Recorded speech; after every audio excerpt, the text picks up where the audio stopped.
Eh bien, bonsoir à toutes et à tous. Bienvenue aux personnes qui sont dans la salle. Merci d'être là. C'est bien d'avoir des visages, des corps humains en face de nous. Et bienvenue aussi aux internautes qui nous suivent en direct sur la chaîne YouTube de la Cité des sciences et de l'industrie. Donc, première conférence sur ce nouveau cycle de l'année. Qu'est-ce que la vie ou la vie selon? Pour y répondre, la Cité a convié des chercheurs de différentes disciplines, d'horizons très variés. Et je vous invite à suivre toute cette programmation parce que vous pourrez entendre, pour nous parler de cette question de la vie, des biologistes, oncologues, neurologues, immunologistes, philosophes, astrophysiciens, qui se demanderont, est-ce qu'il y a une définition de la vie? Est-ce qu'elle a une origine? Est-ce que la vie ou la conception qu'on en a évolué au cours de notre histoire? Est-ce que le décryptage du génome a marqué un pas, a conduit à un changement fondamental? Est-ce que de nouvelles formes de vie sont possibles? Et puis aussi, comment situer l'homme parmi tous ces organismes vivants. Donc il y aura énormément de questions qui seront abordées, évidemment, suivant la discipline de tous ces scientifiques. Mais pour l'heure, c'est donc Valérie Chansigaud qui démarre ce cycle. Je ne sais pas si c'est un honneur, mais en tout cas, c'est elle qui saute dans le bain la première.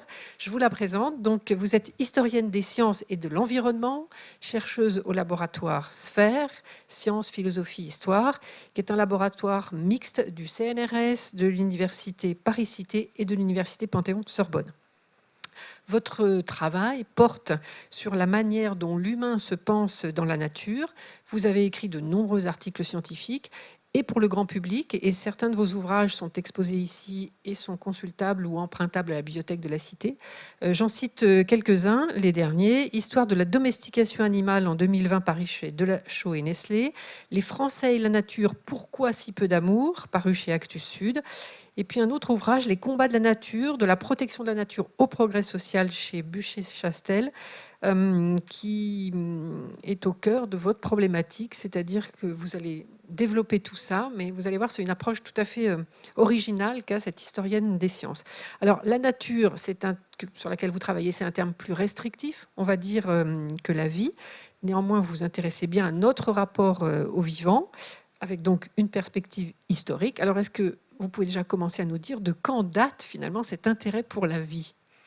Bonsoir, merci pour l'invitation, la mise en place de cette série de conférences par la Cité des sciences. Alors évidemment, ça paraît être une sorte de tarte à la crème, tellement ça paraît évident.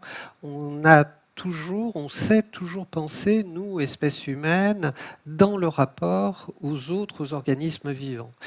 On peut en avoir la preuve avec ces magnifiques peintures rupestres qu'on a en Europe, mais pas seulement qu'en Europe, aussi sur les autres continents, comme la grotte Chauvet, il y a 27 000 ans environ, un peu après Lascaux, que vous connaissez certainement, un peu plus récente, 19 à 17 000 ans, ou Altamira en Espagne avec des magnifiques peintures de 15 à 13 000 ans. On a beaucoup supposé sur ces images, on a tenté de les expliquer de beaucoup de façons, mais c'est clair qu'il y a un lien qui unissait déjà nos ancêtres à cette fascination qu'on pouvait avoir pour les organismes vivants. Néanmoins, on voit que ce ne sont que des animaux.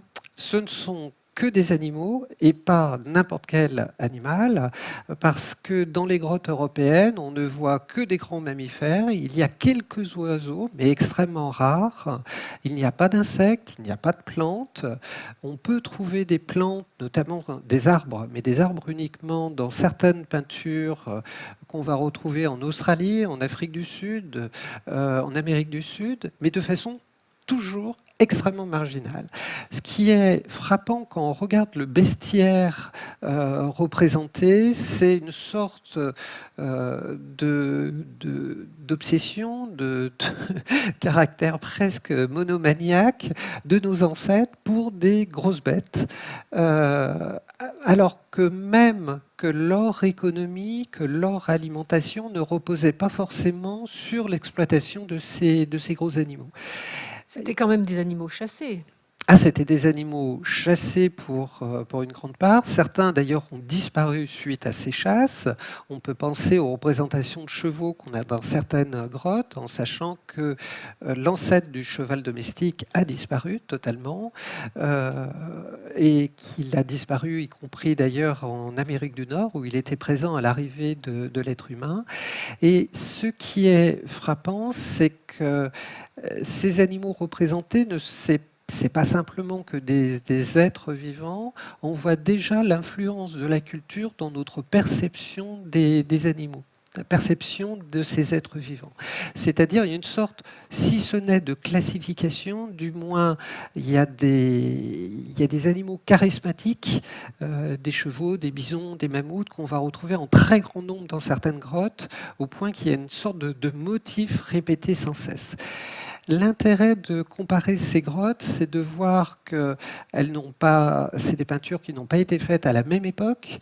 Quand c'est des continents différents, c'est encore plus marquant, c'est-à-dire c'est des cultures différentes qui représentent presque toujours, presque partout, les choses de la même façon. Avoir une sorte d'obsession pour les grosses bêtes. Donc, ça n'est pas seulement les animaux de l'environnement de ces hommes qui sont peints. Non, c'est pas une vision. On pourrait croire que c'est des naturalistes. C'est vrai que c'est des images Ils n'installaient pas leur chevalet, mais on pourrait se dire, voilà, ils entraient dans une grotte et puis... C'est quand même frappant parce que c'est d'une qualité, d'une précision, d'un réalisme absolument saisissant. Et pourtant, ce n'est qu'une petite partie de leur environnement naturel, y compris une petite partie de l'environnement naturel dont ils dépendent. Et des organismes vivants en particulier. Et des organismes vivants. Donc, ce qui est intéressant, c'est de voir à quel point on a été comme ça passionné par ces animaux, et sans doute que cette passion synégétique a conduit à l'extinction de toute une série d'espèces.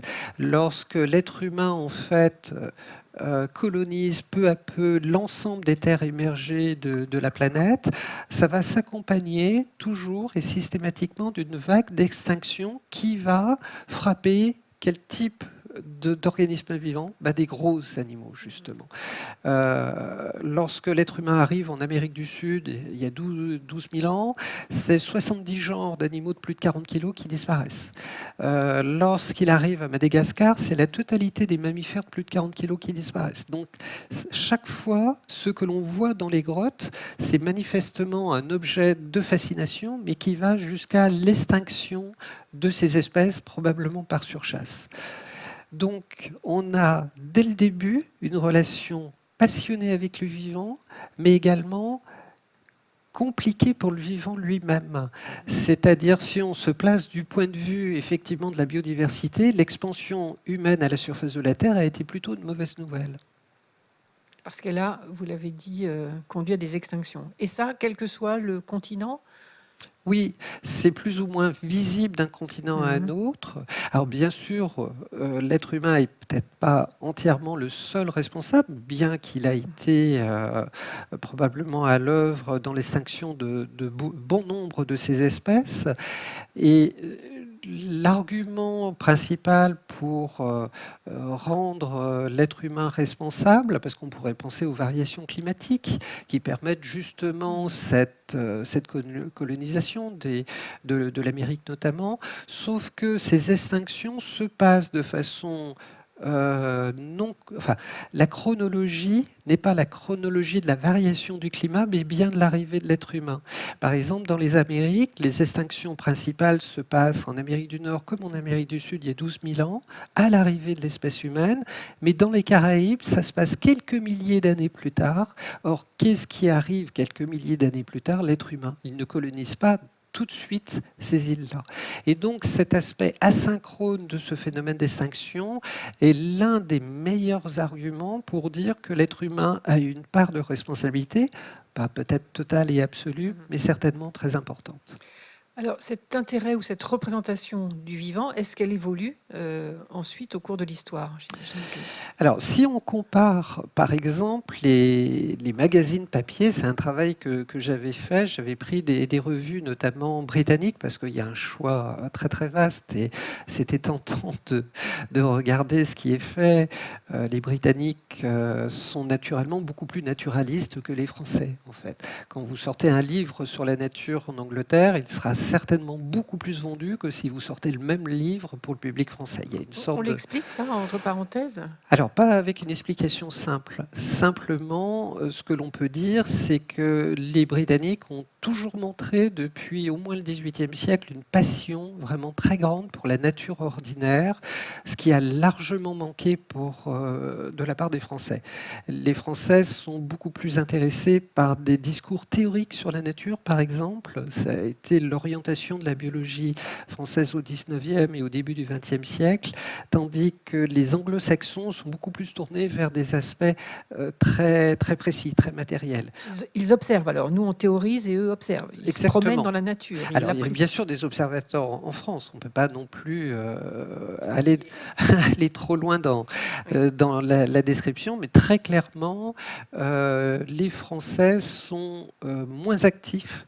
Par exemple, si vous regardez les grands concepts scientifiques qu'il y a dans l'écologie scientifique, biodiversité, biosphère, etc., vous vous rendez compte qu'il n'y a aucun de ces grands concepts qui a été inventé par un Français.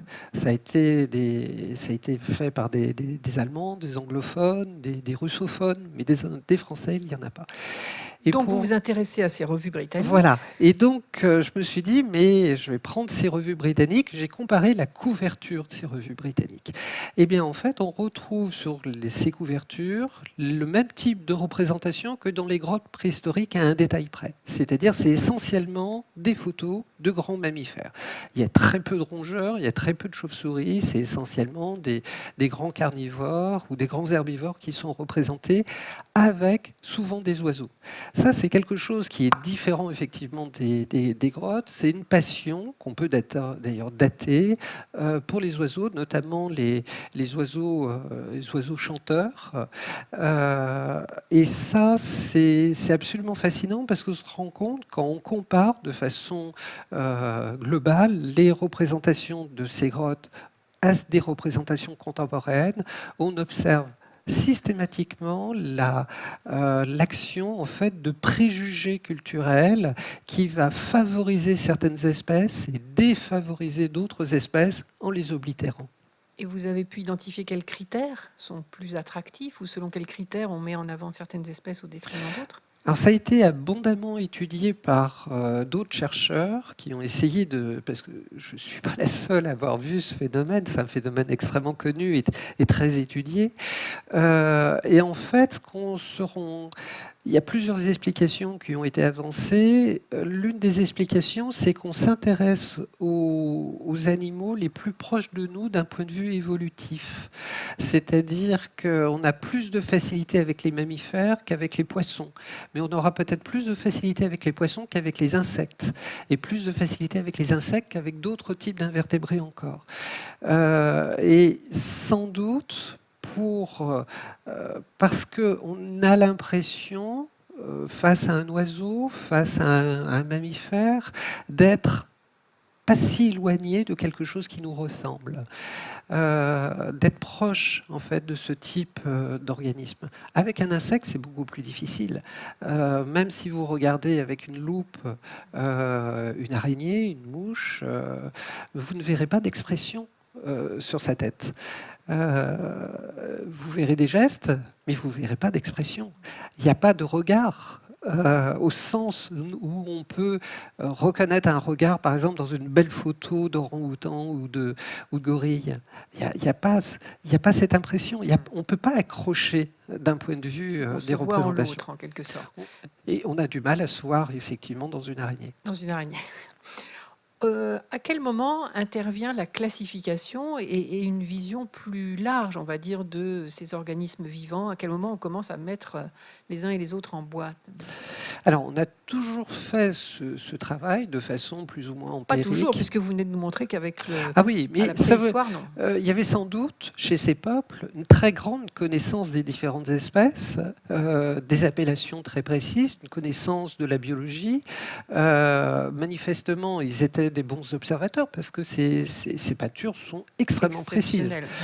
En fait, ce qui se passe, et je vais prendre le dodo comme exemple, c'est qu'il y a une mise en place de connaissances de quelque chose de très particulier qui est l'émergence des sciences modernes, qui est un travail collectif, collaboratif, on pourrait dire. C'est vraiment une œuvre qui est faite commune.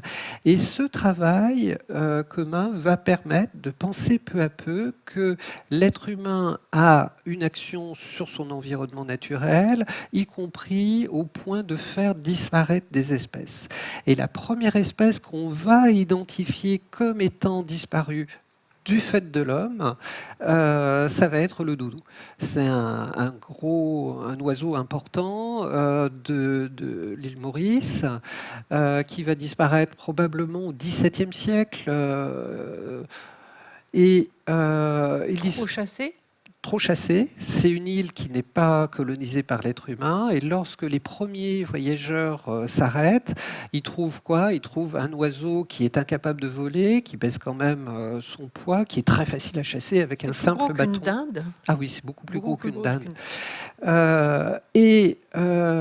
L'oiseau ne va pas résister en fait à ce grand prédateur qui arrive et qui en fait massacre allègrement et qui a cette recherche. Probablement il y a d'autres facteurs, l'introduction de rats sur l'île qui vont s'attaquer aux œufs de cet oiseau. Mais quoi qu'il en soit, la cause est une cause humaine. Direct ou indirect. Et pourquoi le dodo est la première espèce que l'on sait être disparue du fait de l'homme? Tout simplement parce que les connaissances scientifiques ont progressé.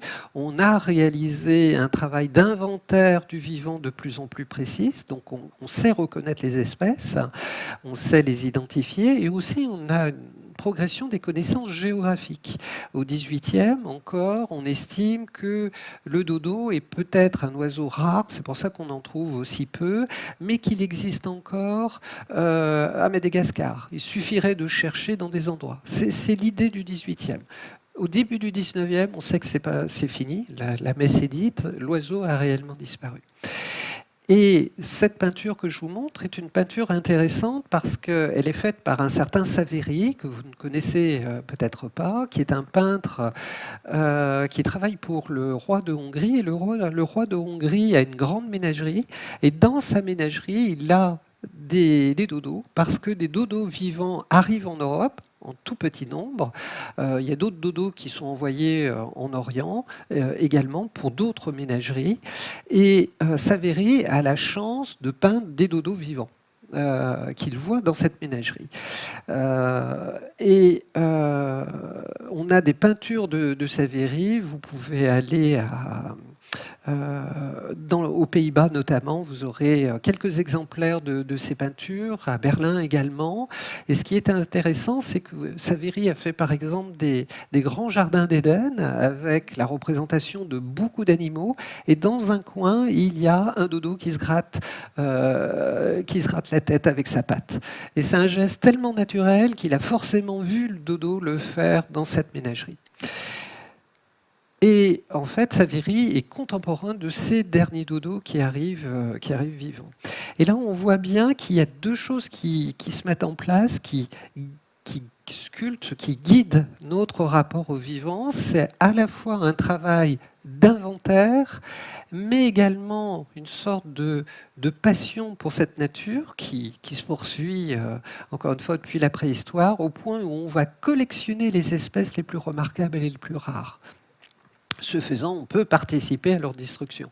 Mais néanmoins, il y a ce goût aussi qui attribue une valeur très forte à certains individus. Les collections dans les muséums, par exemple, ou même chez les particuliers, relèvent de ce mécanisme. De cette fascination, oui, pour cette diversité du vivant. Bien sûr, au 19e, c'est la grande époque de la découverte du vivant de façon plus systématique. Là, je vous ai mis deux gravures tirées d'un livre de Bates, qui est un voyageur qui va en Amérique du Sud, un grand naturaliste britannique, qui va faire en fait le récit de son voyage sur l'Amazone. Et les gravures sont faites par un artiste d'origine allemande, Joseph Wolf, qui est un artiste extrêmement particulier. Pourquoi il est particulier ? Parce qu'il va rompre avec les traditions naturalistes de son époque qui représentent les animaux fixes. C'est un peu comme chez le français Buffon au XVIIIe siècle. Les animaux sont montrés un peu comme s'ils étaient naturalisés et posés dans une vitrine de muséum. Ils sont rigides. Wolf va mettre les animaux dans leur milieu naturel. On va leur rendre la vie. Leur rendre la vie, mais aussi les inclure dans leur environnement, ce qui va préfigurer bien après ce qu'on va appeler l'écologie. L'écologie, d'accord. Et cette interrelation des organismes vivant entre eux, parce que c'est bien de cela dont il s'agit, Wolf va être l'un des grands artistes, l'un des premiers à avoir le talent de montrer ça. Donc on voit que cet intérêt pour le vivant n'est pas simplement qu'un intérêt de collectionneur, c'est pas l'intérêt de faire de simples dénominations, de listes d'espèces, c'est aussi de comprendre les interactions des organismes entre eux. Et c'est vrai qu'au cours du 19e, nourri par le darwinisme, puis un peu plus tard par l'émergence de l'écologie, on va avoir ce renforcement de l'étude scientifique du vivant. Vous venez d'évoquer Darwin. Est-ce que Charles Darwin, c'est le père de l'écologie scientifique, au sens où justement l'étude du vivant et de l'interaction avec son environnement ? Alors, je vais faire une réponse prudente, je vais vous dire oui et non. Alors, non. On parle aussi d'Ernst Haeckel, oui, biologiste allemand, qui a inventé le mot. Alors, arrêtons-nous d'abord sur Darwin. Darwin, c'est quelqu'un qui formalise en fait quelque chose qui est important, qui est la sélection naturelle. En fait, il explique l'évolution au moyen de la sélection naturelle. Et ça, il est le premier à formaliser une idée qui traîne de façon répétée chez beaucoup de scientifiques dès le XVIIIe siècle, qui est l'idée que non, c'est pas possible, la nature n'est pas fixe, n'a pas été créée par Dieu. Telle qu'elle est. C'est pas possible. Il y a bien une histoire, il y a des fossiles quand même qu'on connaît de mieux en mieux à cette époque. Il y a une dynamique.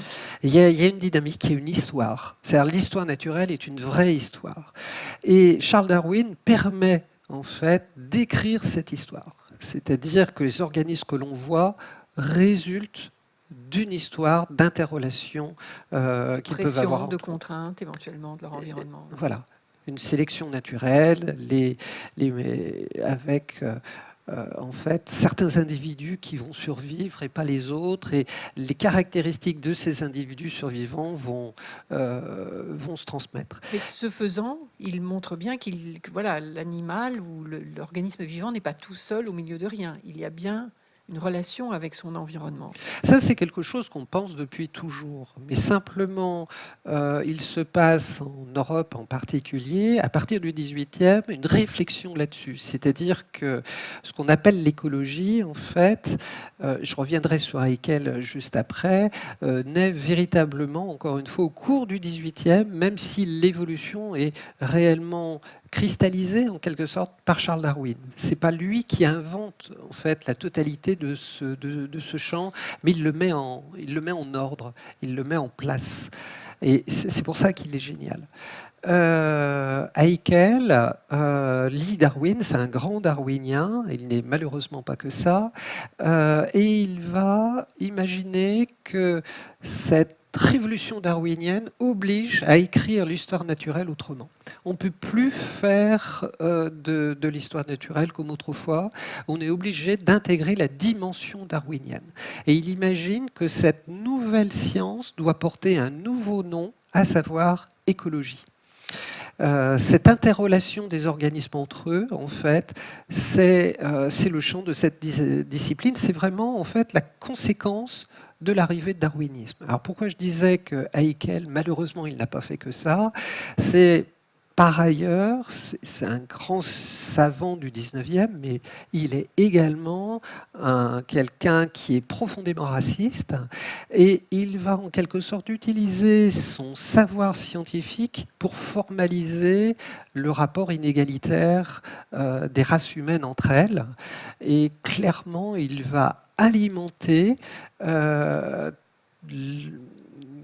partie pas négligeable de l'idéologie nazie. Donc c'est quelqu'un qui a une influence complexe qui mérite d'être abordée. Et qui a une face noire. Qui a une face très très noire. Et c'est vrai que lire ces textes, c'est absolument épouvantable. Je vous parlais bien sûr tout à l'heure de cette passion des collections. Quand on étudie le vivant, on a besoin de collections. Alors bien sûr, aujourd'hui, il y a énormément de règles éthiques. Par exemple, certains muséums ne récoltent dans leur collection que des oiseaux, par exemple, qui sont ramassés, tués sur le bord des routes. Mais ne vont plus, comme autrefois, embaucher des chasseurs pour apporter un maximum de spécimens. Il y a une sorte de conscience. Ces collections ne sont pas qu'une débauche comme ça de spécimens morts, c'est aussi absolument essentiel parce que ça permet de montrer l'évolution que subit encore aujourd'hui la nature du fait de l'homme. Par exemple, on a pu, grâce à des œufs conservés dans des collections et grâce à l'étude de plumes d'oiseaux, mesurer l'impact de l'arrivée des pesticides modernes après la Seconde Guerre mondiale. On avait suffisamment de spécimens sur le temps pour montrer en fait que les œufs avaient une coquille de plus en plus fine à partir de 1945 et que ça, c'était vraiment lié à l'usage des pesticides. Et on a pu le démontrer parce qu'à l'interdiction de certains pesticides à partir des années 1970, les œufs ont peu à peu retrouvé une coquille normale. Cette coquille fine n'était pas anodine parce que les oiseaux n'arrivaient plus à se reproduire. Parce que lorsque la femelle couvait les œufs, en fait, les œufs étaient plus suffisamment résistants et s'écrasaient sous le poids des femelles. Et en fait, beaucoup de naturalistes, à partir des années 1950-1960, ont vu des sites de nidification vides à cause de l'influence des pesticides. Mais c'est les collections faites bien avant ces observations qui a pu me permettre de comprendre les mécanismes biochimiques qui étaient derrière. De mettre en évidence ça, par comparaison. Il y a toujours un petit temps de retard entre le moment où j'appuie sur le bouton et voilà. Cette passion pour la nature a plein de formes.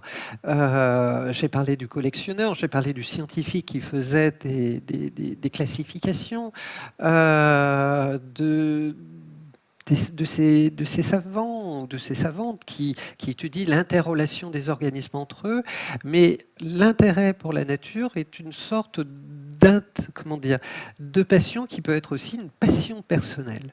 Je m'étais intéressé à la biographie d'un grand nombre de naturalistes et très souvent, pas systématiquement, mais très très souvent, c'est une passion qui remonte vraiment dès l'enfance. Dès l'enfance, l'enfant va être passionné par les oiseaux, par les insectes, par les plantes et c'est vraiment quelque chose qui a trait vraiment à la constitution construction des personnalités, d'être passionné comme ça dès l'enfance par le vivant. Et pas forcément à la transmission. On parlait des Anglais tout à l'heure. S'ils vont plus souvent dans la nature, peut-être aussi qu'ils transmettent à leurs enfants ce goût de la nature. Ça se reproduit peut-être plus chez dans certaines sociétés que dans d'autres. Alors, c'est pas tant le contact avec la nature que la façon que l'on a de parler de la nature. C'est-à-dire que très souvent, on va avoir des découvertes de passion, en fait, découverte de l'activité qu'on a envie de voir grâce à la lecture d'un livre qui va raconter le monde vivant.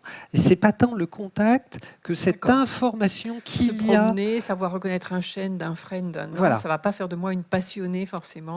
Alors, ça va contribuer parce que si vous savez déjà reconnaître la différence entre les principales essences d'arbres, il y a des chances que vous ayez les moyens d'apprécier cette nature.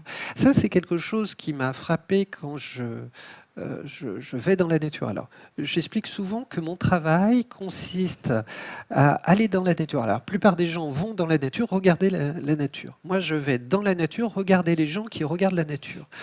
Et ce que j'ai observé, c'est que quand on ne connaît rien à la nature, en général, on ne voit pas la nature.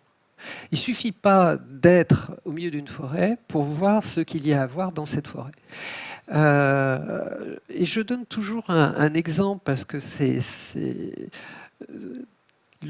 puisque là on réfléchit à qu'est-ce que la vie, il y a quelque chose de fascinant dans le vivant, c'est parfois la complexité ou la subtilité de ce vivant. Il y a une plante que j'aime beaucoup qui s'appelle l'orobanche. Alors je ne sais pas s'il y a des botanistes dans la salle. Est-ce que vous connaissez l'orobanche? Ce que je vois, non, aucune main. Alors je vais vous la présenter. C'est une plante que vous voyez à peu près partout en France, qui fait une tige à peu près de 30 à 50 cm. Et elle a une particularité, c'est qu'elle est brune toute sa vie. C'est une plante parasite qui ne produit plus de chlorophylle. Elle n'a pas besoin de produire de la chlorophylle parce que ses racines vont chercher la nourriture sur les racines d'une autre espèce qui, elle, prend la peine de faire de la chlorophylle pour produire l'énergie chimique. C'est une plante parasite. Et comme elle n'a plus besoin d'avoir de la chlorophylle pour produire sa nourriture, vu qu'elle la récupère, elle la vole ailleurs, elle n'a plus non plus besoin de feuilles. Qu'est-ce que c'est que les feuilles? C'est des panneaux à chlorophylle. C'est-à-dire, on met la chlorophylle au soleil pour pouvoir tirer son énergie. Donc les feuilles sont rabougries, toute la tige est brune, plus de vert, plus de chlorophylle donc.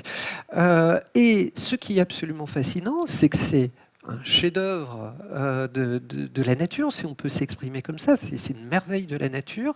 Sauf que les gens, s'ils ne savent pas que cette tige brune qu'il y a à leurs pieds, c'est pas une vague herbe morte, mais une plante vivante qui recèle quand même passablement des secrets, ben on ne peut pas le voir.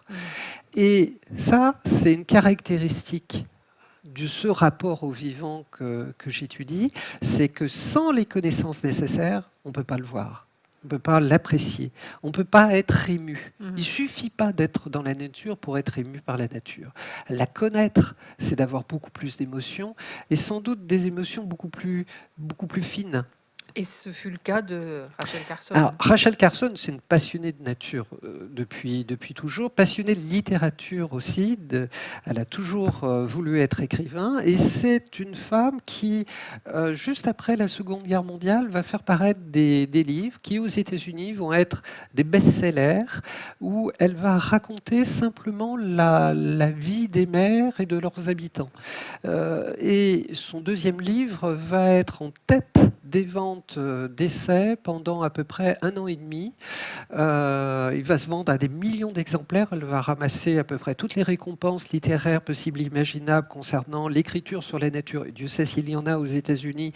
Et c'est un écrivain absolument remarquable. Donc, par les qualités littéraires. C'est par les qualités qualités les Américains littéraires. sont fascinés par tous ces livres-là, même si ça c'est vrai aussi, mais c'est les qualités littéraires qui l'emportent. Ah oui, Rachel Carson, d'accord.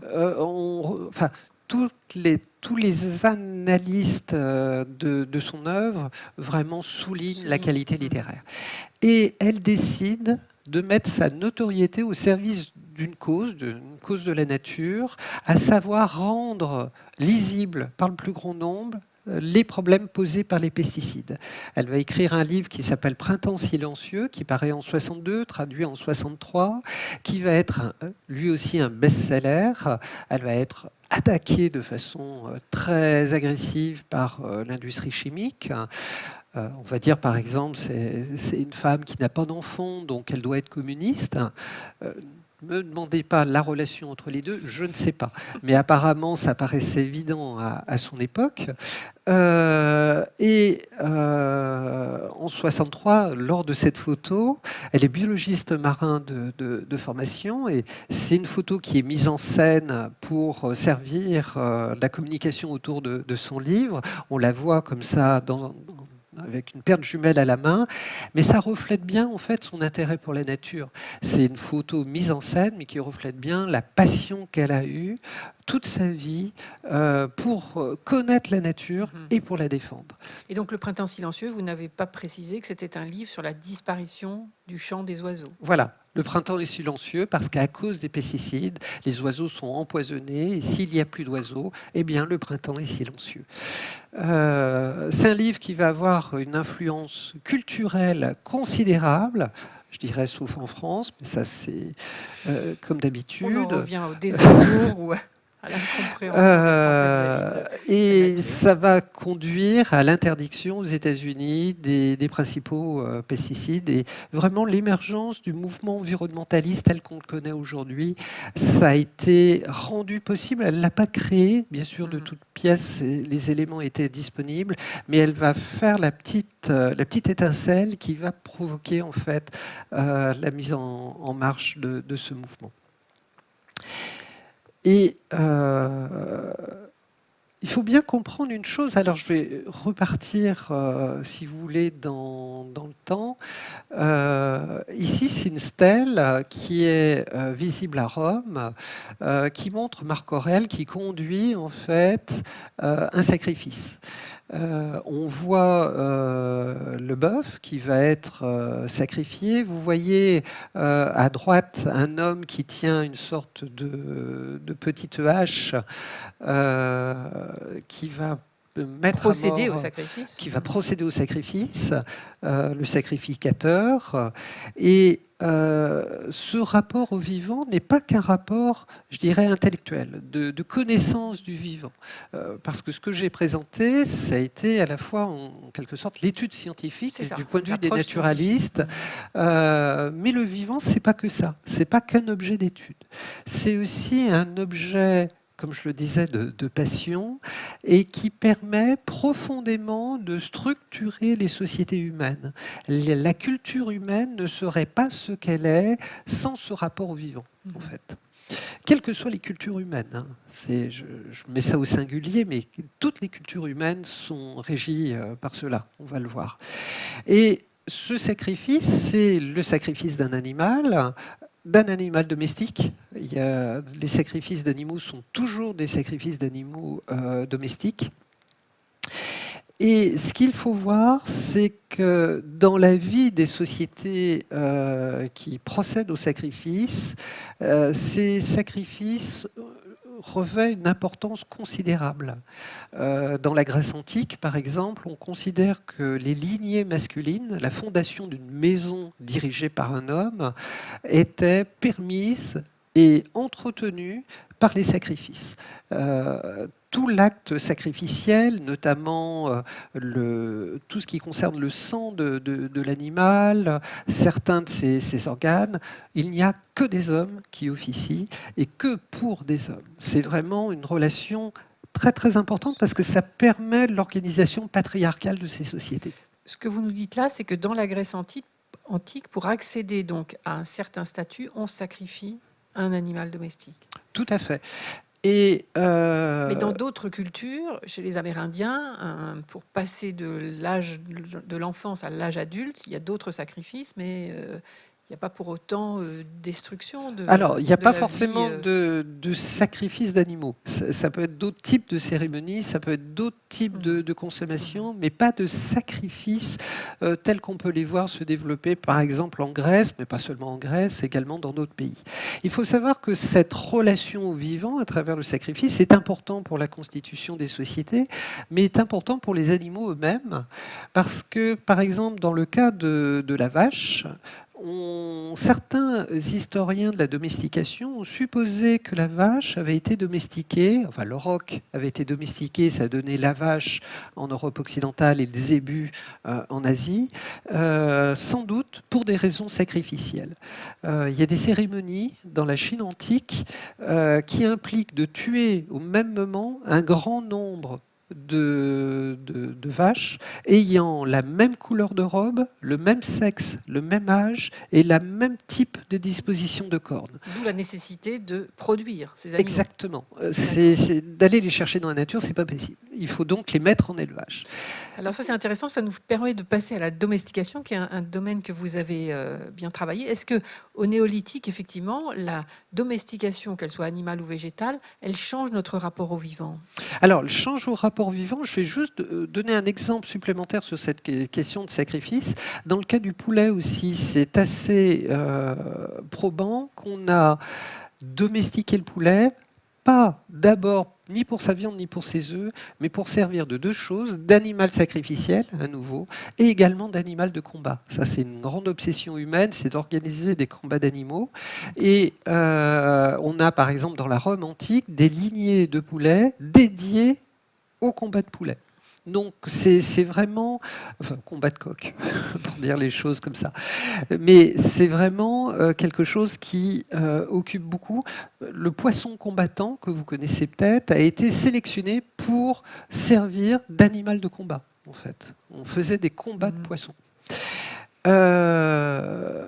Pour revenir à cette révolution de la domestication, des herbivores, parce que la première domestication a été celle du loup gris, qui a donné le chien, entre 12 et 15 000 ans, peut-être avant. Et là, pas dans l'idée de le manger, non, dans l'idée d'en faire un animal de compagnie, non, un animal de travail. Oui, un auxiliaire de chasse. On retrouve cette passion pour la chasse. Et on sait qu'un chasseur qui va chasser avec son chien est un meilleur chasseur que celui qui va chasser sans son chien. J'y suis arrivé. Et ça, c'est quelque chose qui est absolument fascinant. Je connais les travaux d'une anthropologue américaine qui montre, enfin, c'est la théorie qu'elle avance, que probablement l'homme de Néandertal a disparu devant Homo sapiens pour une raison bien simple, c'est qu'Homo sapiens avait domestiqué le chien, l'homme de Néandertal pas du tout, et qu'il était moins compétitif à la chasse. C'est Homo sapiens qui s'attirait la plupart des proies grâce à ce couple chien-homme. Et l'homme de Néandertal, en fait, n'a pas tenu le choc. Et lorsque les sociétés agricoles émergent, les sociétés d'élevage, avec la domestication du cochon, de la vache, du mouton, de la chèvre, c'est des sociétés qui sont totalement différentes. Les sociétés qui ont domestiqué le loup restent des sociétés de chasseurs-cueilleurs. Les sociétés où il y a cette domestication de ces grands herbivores changent totalement de nature. Et avec elles, change non seulement la relation aux vivants, mais également les relations des êtres humains entre eux, puisque c'est des sociétés de plus en plus inégalitaires. À ce moment-là, ces animaux-là, ils sont domestiqués pour nourrir les hommes ? Pas tellement. Et curieusement, pas tellement. À part peut-être le cochon qui a une finalité toujours alimentaire. Le bœuf, par exemple, c'est une aide, une assistance pour les labours. C'est vraiment des animaux qui sont domestiqués et on assiste en fait à une transformation radicale du régime alimentaire de ces populations agricoles qui deviennent en fait majoritairement quasiment végétariennes. Elles ne sont pas totalement végétariennes. Étaient plutôt carnivores et les étaient très carnivores et les sociétés agricoles toutes les sociétés agricoles deviennent de plus en plus végétariennes. Et plus elles sont denses, plus elles sont végétariennes. Mais en quoi cette domestication, parce que vous veniez de dire qu'elle modifiait l'organisation de la société, de quelle manière? Alors, je peux donner une image parce que c'est une image qui est assez parlante. C'est que le terme de capitalisme renvoie à quoi? C'est le cheptel, c'est la propriété de têtes d'animaux qui définit en fait la base, la première forme d'accumulation de capital, c'était l'accumulation du bétail. Ces sociétés qui découvrent l'élevage et l'agriculture deviennent de plus en plus hiérarchiques, avec une répartition d'ailleurs très très inégalitaire de la viande, parce que la viande disponible d'animaux domestiques ou sauvages d'ailleurs est essentiellement consommée par les élites. Le reste, l'immense masse des agriculteurs n'en consomment quasiment jamais. Dans l'Europe du Moyen-Âge, on estime que la consommation moyenne, avec de très fortes variations régionales, mais devait être autour de 2 à 3 kilos seulement. C'est le cas encore en Chine jusque dans les années 1960. Sauf pour les élites, qui consomment l'essentiel de la matière animale. Et on a cette répartition inégalitaire de la consommation d'animaux chez beaucoup de peuples, y compris d'ailleurs chez quelques peuples de chasseurs-cueilleurs. Et on sait par exemple que cette consommation d'animaux, ce sont non seulement les élites qui en consomment plus, mais également les hommes à l'intérieur de ces élites. On a par exemple des exemples de sociétés en Asie du Sud-Est où ce sont les hommes qui consomment l'essentiel de la matière animale, les femmes sont végétariennes de fait. Donc on voit bien que ce rapport au vivant permet d'établir non seulement un rapport à la bête qu'on va tuer, qu'on va élever, qu'on va domestiquer, mais également aux autres êtres humains. À la fois une domination sur le vivant animal et une domination aussi dans les sociétés. Tout à fait, tout à fait. Les deux vont toujours de pair. C'est pour ça que de réfléchir au rapport au vivant ne peut pas être un rapport au vivant dans lequel il y aurait d'un côté l'humanité, de l'autre côté le reste du vivant de la planète. On est toujours dans un rapport complexe qui établit des distinctions avec l'autre, mais l'autre peut être une bête, mais peut être aussi un être humain. C'est là où votre pensée est très originale, c'est que quand souvent on dit l'homme est à part, en fait, du règne animal, vous vous dites il est surtout à part parce qu'il y a toute une construction politique derrière ça. Construction, oui, c'est vraiment un rapport, oui, on peut le qualifier, c'est vraiment un rapport politique. Le rapport à l'animal est un rapport politique. C'est-à-dire que c'est pas simplement que la place des animaux, quel type d'animaux, pourquoi, quelle finalité, encore une fois, ça permet cette structuration sociale, cette maturation des sociétés. Néanmoins, il y a quand même des gens qui vont se trouver un peu choquante peut-être cette hiérarchisation et puis cette domination et ce façonnage des sociétés, notamment avec ce patriarcat, peut-être qu'on peut aller jusque-là.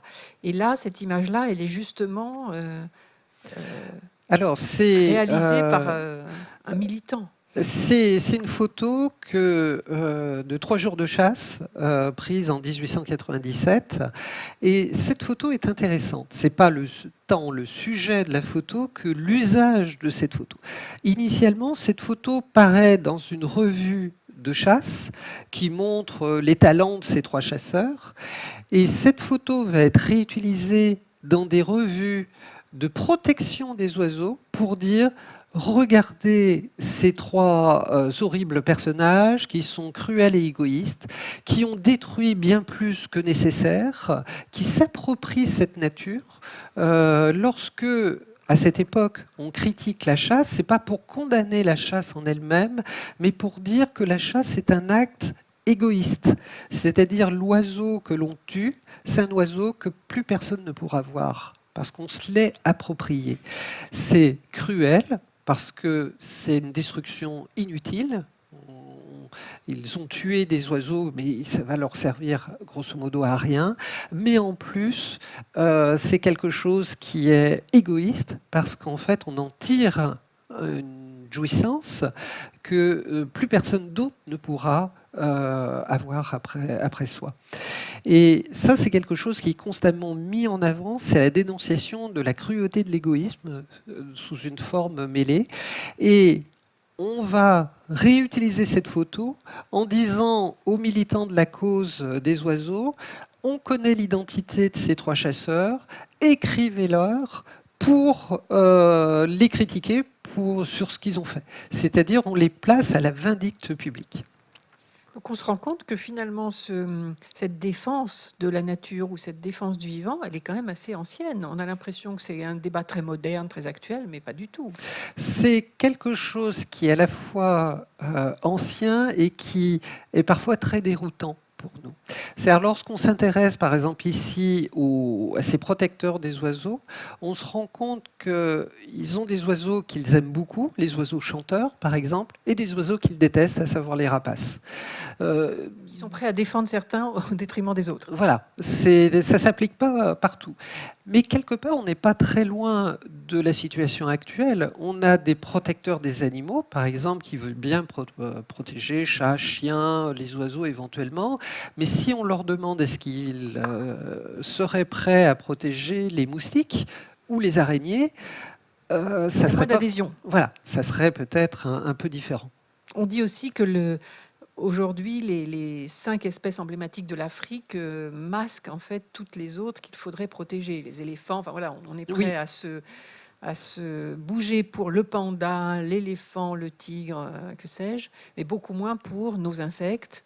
Oui. Enfin, une biodiversité qui nous est essentielle. Actuellement, il y a un engouement incroyable autour de l'abeille domestique, sauf que l'abeille peut être un problème en termes de biodiversité. Il ne faudrait pas installer des ruches de partout comme en ce moment on est en train de faire. C'est une très mauvaise idée parce que l'apparition dans un paysage d'une ruche avec des centaines de milliers d'abeilles, ça veut dire que l'essentiel du pollen ou du nectar va être récoltés par ces abeilles domestiques. Les pollinisateurs sauvages, eux, trouveront plus rien à consommer parce que ça sera déjà consommé par ces animaux extrêmement efficaces que sont les abeilles. Alors, il y a, encore une fois, depuis très longtemps, depuis 2 à 3 siècles, en particulier dans la pensée occidentale, des gens qui vont s'interroger sur cette relation au vivant. Et vont condamner en fait la cruauté que l'on manifeste très souvent par rapport à ce vivant. Il y a cette phrase très définitive de Nietzsche qui dit que l'homme est de tous les animaux le plus cruel. Rien au monde ne lui a jamais donné autant de plaisir que les tragédies, les courses de taureaux et les mises en croix. Et du jour où il eut inventé l'enfer, il eut son paradis sur terre. On voit bien l'esprit de Nietzsche, mais cette idée de dénoncer cette capacité cruelle de l'être humain est quelque chose qu'on va retrouver encore une fois au moins dès le XVIIIe siècle. On va le voir en fait beaucoup plus tôt. Et ça, c'est quelque chose qui est fascinant parce que c'est bien tout notre rapport, encore une fois, au vivant tel qu'il se met en place aujourd'hui, qui est interrogé par ces auteurs et parfois par des auteurs qu'on ne connaît pas forcément. Là, par exemple, c'est un texte d'un théologien britannique, James Granger, qui en 1773 écrit ceci: un homme bon ne limite pas ses bons offices à ses relations, à ses amis, à ses voisins et à d'autres de ses semblables qui ont besoin de son aide. Mais comme son grand créateur, il étend sa bienveillance à la création brute. Il peut dire à un ange: tu es mon frère. Il peut dire à la chenille: tu es ma sœur. Et ça, on voit, c'est absolument fascinant parce qu'on voit des théologiens chrétiens manifester une sensibilité au vivant qui dépasse largement le cadre humain. Parce qu'il y a une lecture que l'on fait et qui dit, en fait, la domination qu'il y a par rapport à la nature, cette domination par rapport au vivant, cette cruauté, ce gaspillage est intimement lié à la Bible. Et effectivement, dans la Genèse, il y a cette phrase: soyez féconds, multipliez, remplissez la terre, dominez les poissons de la mer, les oiseaux du ciel, sur tout animal qui se meut sur la terre. Et il y a ce mot dominer. Et on dit, voilà, la Bible autorise la domination. Et les chrétiens, comme celui que je vous ai montré, dit autre chose. C'est que la Bible va plutôt inciter à être vigilant et prudent par rapport à la création vivante. Et d'ailleurs, il y a un problème de traduction parce que ce mot dominer qui apparaît dans la Genèse, c'est pas le terme original en Ce serait hébreu plutôt ancien. quoi? Surveiller ou Ça serait prendre soin comme un prendre soin. roi prend soin de ses sujets ou un berger prend soin de son troupeau. Mhm. C'est vraiment l'idée de prendre soin de la terre. Et lorsque les théologiens, des gens imprégnés de religion au XVIIIe siècle vont se soucier de cette destruction de la nature, ils vont trouver, selon eux, des arguments dans la Bible pour conduire en fait à la sauvegarde ou à la protection de cette nature et du vivant. Suivant une expression d'un autre auteur de la même époque, XVIIIe siècle, il écrit que l'homme est le maître de la création, mais il n'en est pas le tyran. Et ça, c'est vraiment une idée qui est très forte, qui est vraiment, encore une fois, répétée par beaucoup d'auteurs, c'est de replacer l'être humain au sein de la création. La création est d'essence divine, et détruire la création, c'est ne pas respecter Dieu. Là encore, votre perspective d'historienne nous montre que ce qu'on croit être assez récent, c'est-à-dire l'homme n'est qu'un animal ou qu'un organisme vivant dans son écosystème, c'est beaucoup plus ancien que cela. Enfin, les anciens Oui. en avaient déjà conscience, et certains même l'idée qu'il fallait se battre pour conserver cet équilibre.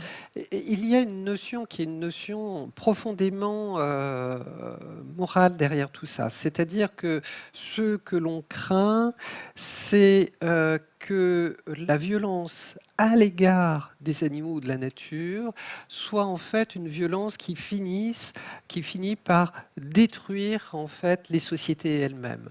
On a énormément de témoignages de progressistes, de réactionnaires, de gens extrêmement variés. Ça va par exemple du français Condorcet, qui est un grand esprit des Lumières, à des auteurs nettement plus conservateurs de la même époque, qui affirment en fait l'importance qu'il y a à ne pas favoriser la cruauté et la violence.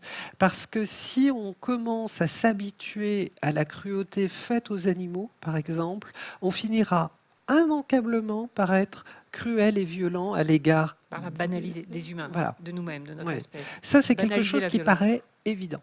Et ce qui est intéressant, c'est que ce rapport au vivant, qui aujourd'hui est dominé par les scientifiques biologistes, ont un discours très rationalisant, à savoir, on vous explique pourquoi il faut protéger la planète, pourquoi on a des bonnes raisons de le faire, mais que la dimension morale a été largement oblitérée au fil du temps, alors qu'elle était omniprésente durant tout le XVIIIe et tout le XIXe siècle. Cette dimension morale, on peut en trouver un exemple chez ce texte, La loi naturelle ou le catéchisme du citoyen français, que je vous invite à lire. Il est disponible sur Gallica, par exemple, 1793. Et on trouve cette phrase, enfin, cette question et cette réponse, qui, en fait, dans un texte qui essaye à définir ce que l'on va qualifier maintenant de droit de l'homme. Et en fait, on se rend compte qu'à cette époque, cette définition du droit de l'homme ne peut pas s'arrêter à l'homme. Que très vite, par un phénomène en fait à la fois de logique philosophique, mais également peut-être d'emballement, c'est qu'on étend en fait ces droits à d'autres choses que les hommes, à savoir les animaux. Et par exemple, dans ce texte, on trouve ces deux phrases. Tout ce qui tend à donner la mort est donc un mal, oui. Et voilà pourquoi des législateurs ont étendu l'idée du mal et du péché jusque sur le meurtre des animaux. Là encore, un écho aujourd'hui au combat des L214, enfin de ces associations vis-à-vis de cruauté dans les abattoirs, par exemple. Oui, ça c'est ce qu'il faut voir, c'est que notre intérêt que l'on a aujourd'hui, qu'on voit par tous ces engagements, toutes ces associations, toutes ces actions militantes en faveur de la biodiversité ou en faveur des animaux, repose sur un socle culturel qui est très profond. C'est pas des marginaux qui seraient à contre-courant, ils correspondent réellement à l'une des dimensions, pas la seule bien évidemment, mais l'une des dimensions de notre culture, de notre passé, de notre héritage et surtout de ça. D'où l'intérêt d'ailleurs de voir à quel point, d'où l'intérêt de faire de l'histoire. De l'histoire, c'est ça. Que vous soyez là pour exhumer ces textes qui montrent à quel point, effectivement, c'est pas des huluberlus. Voilà, il y a un fondement Ah, il y très a un ancien. courant extrêmement, alors Et toujours marginal, mais D'accord. extrêmement fort. Mais il faut savoir que ce qui fascine, c'est que la masse des populations, quelles que soient les époques, y compris la nôtre, est indifférente à ces questions. C'est-à-dire on a des groupes minoritaires de gens extrêmement actifs et qui vont se battre en faveur de cela, mais l'immense majorité semble totalement indifférente à cela. Et ça, c'est quelque chose qui interroge, à savoir comment peut-on être aussi indifférent. Je peux vous donner un exemple qui est un exemple moi, qui m'avait frappé, c'est que il y avait un film d'animation qui s'appelle Chicken Run, qui raconte en fait euh, que des poulets en élevage s'évadent de leur élevage. C'est un film d'animation qui reprend tous les codes de l'évasion de prisonniers de la Seconde Guerre mondiale. C'est vraiment la grande évasion, c'est-à-dire les poulets sont détenus dans des camps qui ressemblent à un camp de concentration avec des miradors, avec des barbelés, et ces poulets réussissent parce qu'ils veulent vivre à s'échapper pour être libres. C'est vraiment ça le message, ne pas vouloir mourir, être libre. Eh bien, KFC a racheté les droits de Chicken Run pour faire de la publicité sur ces lieux de vente de plats à base de poulet grâce à ce film qui est sorti. Et là, on se dit qu'il y a une sorte Retournement. de folie de faire une chose et son contraire. Et des exemples comme ça, j'en ai repéré, mais vraiment des dizaines. C'est pas que ce film, mais il y a énormément d'autres exemples. Et ça dit donc notre ambivalence vis-à-vis Oui. du vivant en général et des autres organismes vivants, Les contradictions donc, dont on est oui, tous porteurs, c'est oui, ça? vraiment un peuple, une culture, un pays, on peut prendre ça, peu importe l'approche que l'on a, est avant tout déterminé par ces contradictions. Et le problème, il y a toujours le fameux petit temps de... Voilà. Ah oui, alors juste pour le plaisir, Montaigne, et puis je reviendrai à mes histoires de contradictions. euh, Montaigne, dans ses essais, consacre le plus grand de ses essais, et vraiment de loin le plus grand, à la question du rapport avec les bêtes.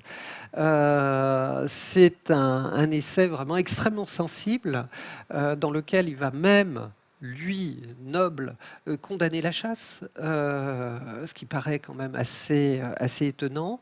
Et il explique quelque chose qui est très étonnant dans notre rapport justement au vivant. Il le résume très bien. Il dit tout ce qui nous semble étrange, nous le condamnons, et ce que nous n'entendons pas, comme il nous advient au jugement que nous faisons des bêtes. C'est vraiment un jugement qui est fort parce que très souvent, en fait, on va avoir des jugements négatifs à l'égard par exemple de l'intelligence animale ou de la capacité des animaux à souffrir, tout simplement parce que c'est quelque chose qu'on n'arrive pas à entendre, à percevoir, parce que c'est trop étrange. La communication nous manque, peut-être. Oui, Mais en même temps, j'aime bien faire l'avocate du diable dans ces cas-là, et quand on teste une idée, c'est important de tester, à savoir, est-ce qu'on ne pourrait pas démontrer l'idée inverse? Est-ce que Montaigne a raison?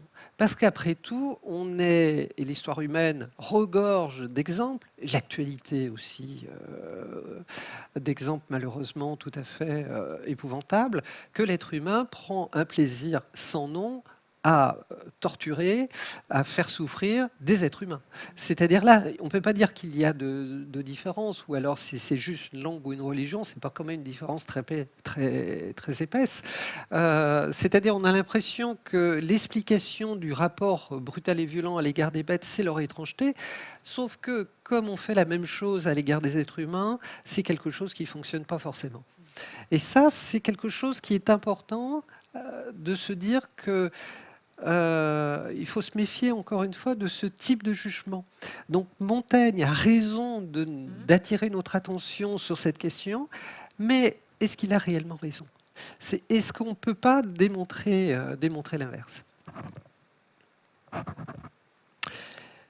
Et voilà, vous vouliez terminer sur quelque chose d'assez phénoménal, vu l'époque à laquelle a vécu Plutarque. Alors, j'ai deux textes à vous proposer. Le premier, c'est Plutarque. Plutarque est un auteur antique qui va réaliser plusieurs essais sur l'animal, et notamment un essai sur le fait de manger des animaux. Il va s'interroger à savoir est-ce que c'est quelque chose qui est soutenable quand on est philosophe, quand on réfléchit à ces questions-là.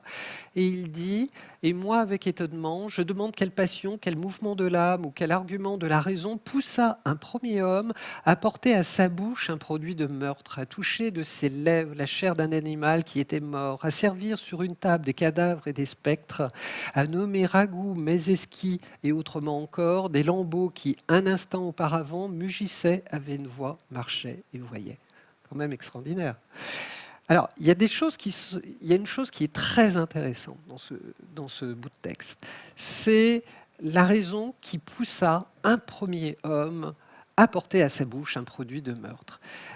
En fait, Plutarque ne dit rien d'autre d'ailleurs que dans la Bible, à savoir qu'à l'origine des temps, l'être humain n'était pas carnivore et était végétarien. Pourquoi je parle de la Bible? Parce qu'Adam et Ève étaient végétariens, en fait. Ils mangeaient certainement les fruits du verger dans lequel ils se trouvaient. On ne sait même pas d'ailleurs s'il y avait des animaux autour d'eux. Ça pose d'ailleurs un problème à des théologiens qui supposent, durant le Moyen-Âge, qu'il y avait certes des animaux, mais à la porte du Jardin d'Éden. Et c'est parce que Adam et Ève fautent que la prédation se met en place, que l'agneau va être mangé par le lion.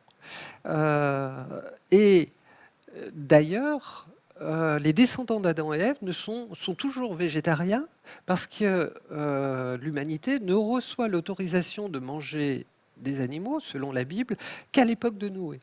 Et encore, c'est des théologiens qui supposent ça, des théologiens militants de la cause animale, que c'était pour tester en fait l'être humain. Mais on estime que à cette époque, l'être humain est tellement perverti qu'on peut bien lui accorder de manger des animaux parce que ça pourra pas le pervertir encore plus.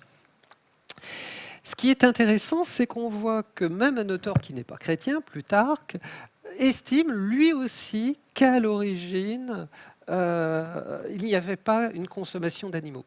Oui, l'un d'entre nous a fait démarrer le processus. Voilà, quelqu'un qui a, mais il ne sait pas pourquoi, a franchi le pas.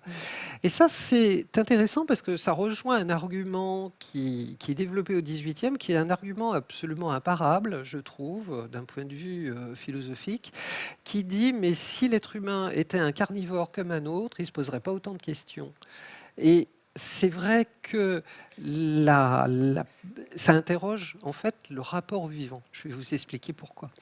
Je vous ai dit tout à l'heure que ce rapport au vivant permettait de structurer les organisations sociales, structurer les sociétés. Ça permet de donner un sens à notre rapport entre nous, puisque nous avons un rapport au vivant par ailleurs. Si je fais un sacrifice, ça permet de mettre de l'ordre dans la société. Ça permet d'organiser la société.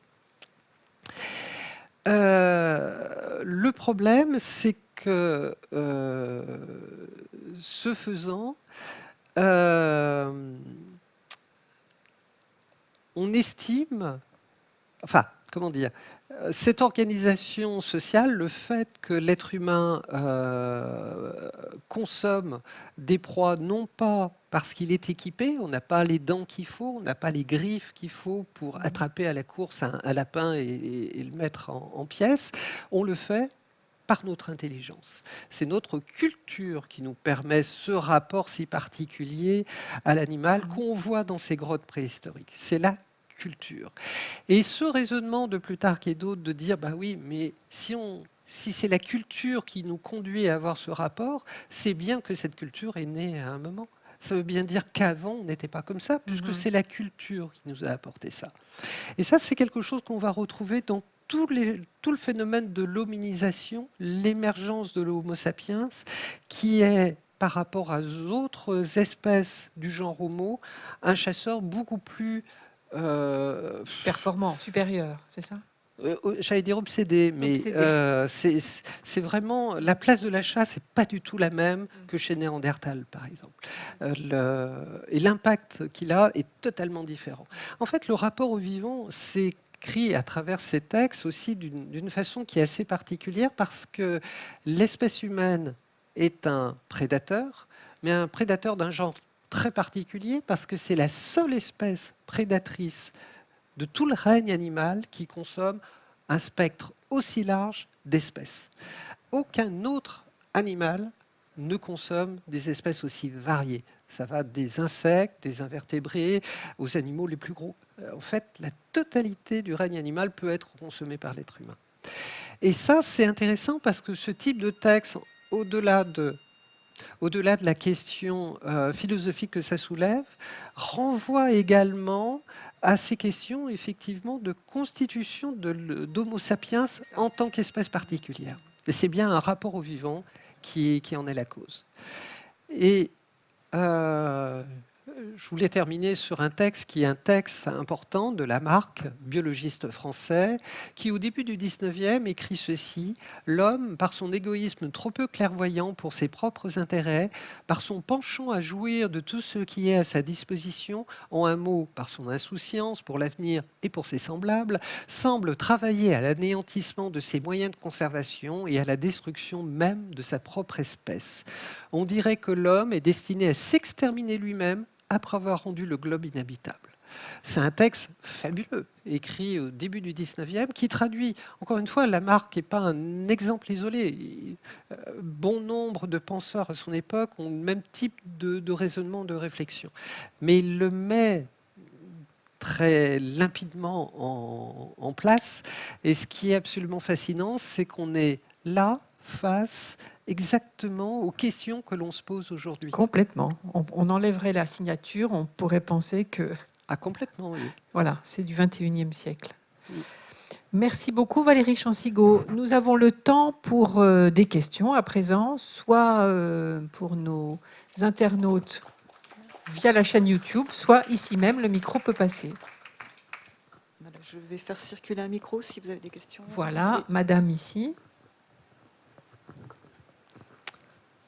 Comme d'habitude, la personne qui lève la main est toujours à l'opposé de la position du micro. Puisque c'est le cycle sur la vie, on mange des animaux, mais on mange aussi des plantes et c'est du vivant. Alors à ce moment-là, il faudrait rien manger du tout. Alors, la position, comment dire, la place des animaux et des plantes n'est pas du tout la même dans l'imaginaire humain, quelles que soient les cultures. Je vais vous donner un exemple qui est, je trouve, un exemple extrêmement parlant. Il y a des spécialistes qui ont étudié les tabous alimentaires. Les tabous alimentaires sont des éléments culturels vraiment omniprésents dans toutes les cultures. Eh bien, 70% des tabous alimentaires concernent les animaux. Les plantes sont concernées par 10 à 13%. En fait, depuis toujours et dans toutes les cultures, manger des plantes pose moins de problèmes aux êtres humains que de manger des animaux.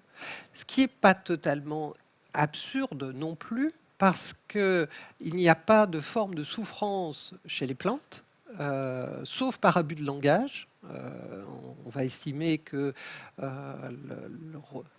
enfin, sauf si on projette énormément de caractéristiques animales sur les plantes ont par définition n'ont pas de système nerveux, pas de moyen de ressentir quelque chose qui pourrait s'apparenter à de la souffrance qu'il y a chez les animaux. Et de même, on est en train peu à peu de comprendre que des animaux très éloignés des mammifères et des oiseaux sont capables de souffrance. On l'a démontré de façon assez claire chez le homard, par exemple. Peu à peu, on l'a démontré chez les poissons depuis déjà pas mal de temps. Et peu à peu, on est en train de le démontrer aussi chez certains invertébrés, ce qui est absolument fascinant. Y compris, par exemple, chez des seiches, des poulpes, qui vont manifestement une forme d'angoisse, de stress, si on place les animaux dans une situation où ils vont ressentir de la douleur. Et ça a été un chemin très très long pour percevoir cette souffrance-là. C'est pas quelque chose qui a été reconnu naturellement par les spécialistes. Mais on en revient donc à la notion de cruauté, en l'occurrence, là, ce qui expliquerait qu'effectivement, on se permette de manger du vivant végétal. Oui, alors le vivant végétal, encore une fois, cruel, c'est difficile parce qu'il n'y a pas de souffrance. On peut difficilement parler de cruauté. Voilà, pour répondre à la question de la dame. Mais dans toutes les cultures, l'animal et le végétal n'ont pas la même valeur, encore une fois. Dans nos grottes préhistoriques, le végétal, il n'y en a pas. Les sacrifices, regardez Caïn et Abel, celui qui fait des sacrifices végétaux est quand même moins prisé par Dieu que celui qui sacrifie des animaux. Est-ce qu'il y a une autre question ?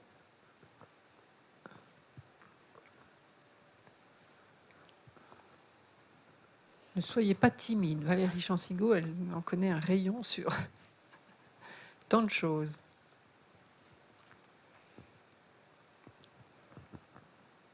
Et chez nos internautes ? Non, on n'a pas de questions pour le moment non plus. Non plus. Pour prolonger ce que disait Madame sur le régime alimentaire, aujourd'hui, ce que nous disent les écologues, c'est justement pour améliorer la situation, enfin dans cette lutte, cette préservation de la biodiversité, il faudrait limiter au maximum la consommation de viande, parce que au train où ça va, les sociétés qui augmentent leur pouvoir d'achat, peut-être même leur puissance, ne peuvent pas copier finalement celles qui les ont précédées, parce qu'on va à notre perte. Une terre n'y suffirait pas. Alors, on peut aborder je vais forcément faire de la chronologie, aborder ça de façon chronologique parce que c'est vraiment fascinant. Comme je vous disais, les sociétés agricoles mangent très très peu de viande. Pour l'Europe, on voit une augmentation progressive, variable d'un pays à un autre, à partir du XVIIe, XVIIIe siècle. Le premier pays qui vraiment voit sa consommation de viande augmenter très fortement est l'Angleterre, qui est d'ailleurs, sans qu'il y ait de relation de cause à effet, également la patrie de bon nombre d'initiatives végétariennes au XVIIIe. Là encore, des contradictions. C'est très drôle. C'est aussi parce que c'est un pays très prospère. Ouais. Et le fait d'avoir un pays très prospère, ça permet effectivement le développement du végétarisme, en fait. Peu à peu, donc, on a l'ensemble des pays qui voient, et pays européens, qui voient leur consommation de viande augmenter. Cette augmentation est régulière, mais faible, avec des grandes variations en fonction des classes sociales. Les plus pauvres mangent bien moins que les plus riches, encore une fois. Et à partir des années 1940-45, après la Seconde Guerre mondiale, il va y avoir une augmentation, cette fois fulgurante, de la consommation de viande, avec une évolution dans la consommation des animaux. Il y a par exemple le poulet qui va être élevé de plus en plus massivement. C'est le premier animal d'élevage aujourd'hui. Et jusqu'aux années 1990, où on voit dans les pays riches un arrêt très net de cette augmentation de consommation de viande et un retour en arrière. C'est-à-dire aujourd'hui, on consomme comme dans les années 1970. D'accord. Donc, on est face à un phénomène absolument fascinant parce que cette consommation de viande qu'on pense être une norme établie, mais à quelle époque? Si on prend les années 90, en 90, on consommait beaucoup plus de viande qu'un siècle plus tôt. Où est la norme? Et une bonne partie de cette surconsommation de viande a été possible non seulement par les élevages industriels, mais par toute la marchandisation, en quelque sorte, des produits animaux. Par exemple, lorsqu'il y a eu le boom sur la production de poulet dans les années 50 puis 60, ça s'est accompagné de pubs pour des fast-foods, je ne citerai pas de marque, avec un matraquage publicitaire et une envolée spectaculaire de la consommation de poulet sous des formes totalement différentes à ce qui existait avant. Donc c'est des phénomènes très artificiels. Il n'y a pas une consommation naturelle qui serait manger 2 fois par jour de la viande. Ça, c'est pas vrai. Ça s'accompagne de choix économiques, en l'occurrence. Politique, de représentation culturelle, de représentation. Enfin, c'est vraiment un phénomène social bien avant d'être un phénomène diététique. D'une façon générale, on mange pour avoir des relations sociales et pas pour se nourrir, en fait. Ça peut paraître curieux, mais rien dans l'alimentation ne s'explique strictement par le besoin de nourrir. Ça nourrit, certes, mais ça fait autre chose. Voilà, et c'est autre chose et autrement plus important.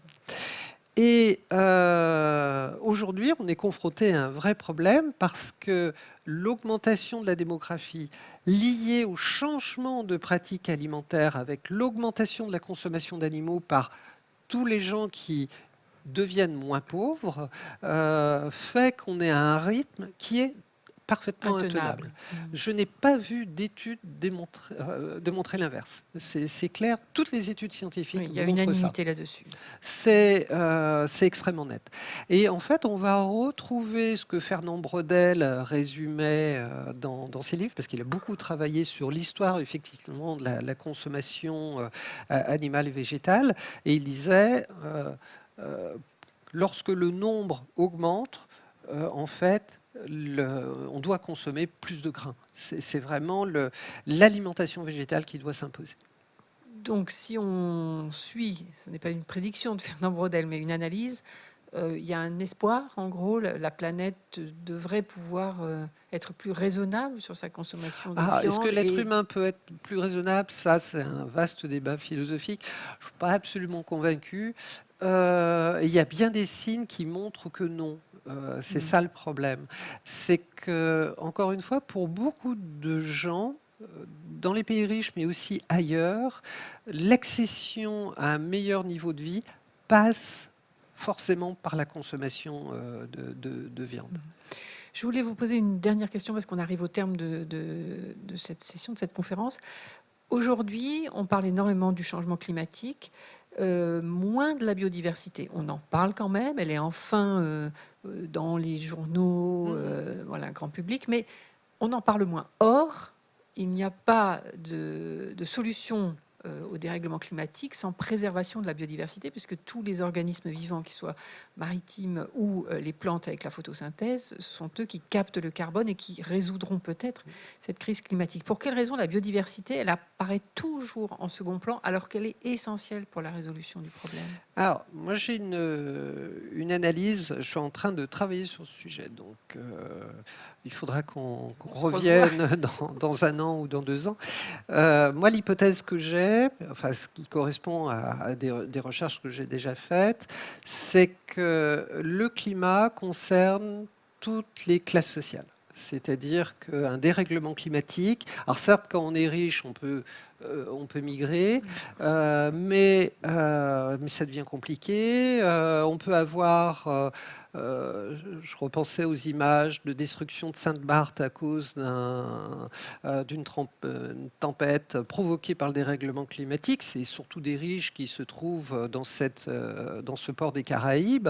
Ça veut dire que les plus riches sont directement impactés eux-mêmes physiquement par le dérèglement climatique. La biodiversité, c'est pas du tout la même chose. L'essentiel de la biodiversité sur Terre se trouve dans les pays les plus pauvres. C'est beaucoup plus distant, en fait. C'est beaucoup plus lointain. Et du coup, j'ai C'est quand peut-être même moins l'impression. étudié aussi, ou pas? Oh, Non. non. C'est juste plus lointain. C'est l'hémisphère sud, en somme, c'est ça? Oui. C'est pas les. Et la seule vision que l'on a de la biodiversité, c'est une biodiversité qu'on voit à travers ses vacances, à travers ses loisirs. C'est pas la biodiversité dont on dépend. C'est l'impact, encore une fois, la proximité du problème climatique est nettement plus forte que la proximité du problème lié à la biodiversité. Ça rend les choses beaucoup plus théoriques. D'accord. Mais écoutez, merci beaucoup. On va se quitter Merci à là-dessus vous. et effectivement un rendez-vous pour dans quelques mois quand vous aurez terminé ce nouveau travail. Merci à tous et bonne soirée. Merci.